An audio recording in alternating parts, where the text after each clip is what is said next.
అందరికీ నమస్కారం. ఒక్క జెడ్పీటీసీ ఉప ఎన్నిక కోసం వైఎస్ఆర్ కాంగ్రెస్ పార్టీ తర్వాత అధ్యక్షుడైనటువంటి జగన్మోహన్ రెడ్డి గారు దాదాపు 100 కోట్లు ఖర్చు, ఇప్పటికీ డబ్బులు పంచుతూనే ఉన్నారు. ముక్కు పుడకలంట, చీరలంట, ఏమేం తాయిలాలు కావాలంటే అవన్నీ ఇస్తూ, అంటే ఒక చిన్న జెడ్పీటీసీకి దీనికోసం ఎక్కడ ఇదవుతుందో, ఎక్కడ ఏమన్నా అయితే తెలుగుదేశం పార్టీ పుంజుకుంటుందని తమ అవినీతి సొమ్ములోంచే, అది లిక్కర్ స్కామ్ కావచ్చు, శాండ్ స్కామ్ కావచ్చు, మొత్తం అవినీతి సొమ్మునంతా కూడా ఈ పులివెందుల జెడ్పీటీసీ ఎన్నిక కోసం కుమ్మరిస్తున్నారు. ఒక రకంగా కుండపోత మాదిరి. ఇప్పటికీ చీరలు పంచుతానే ఉన్నారు, ఇప్పటికీ ముక్కు పుడకలు కూడా పంచుతా ఉన్నారు. అది ఒకవైపు అయితే, సొంతం వాళ్ళ మేనమామ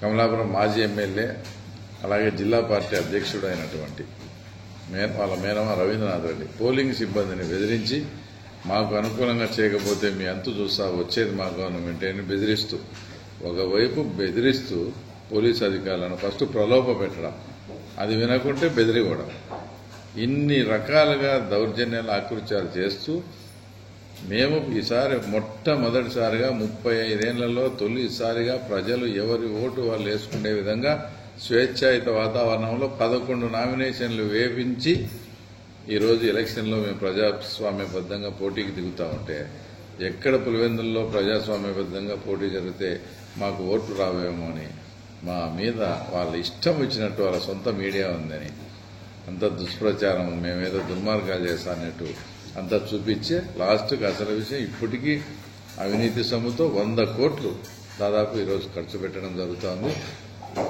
మీరు ఎన్ని ప్రయత్నాలు చేసినా పులివెందుల ప్రజలకు ఇప్పుడు అన్నీ తెలుసుకున్నారు. రేపు జరగబోయే ఎలక్షన్స్లో, రేపు జరగబోయే పోలింగ్లో తప్పకుండా ప్రజలు మా వైపే ఉన్నారనేది యావత్ ప్రపంచానికి కూడా తెలుస్తుంది.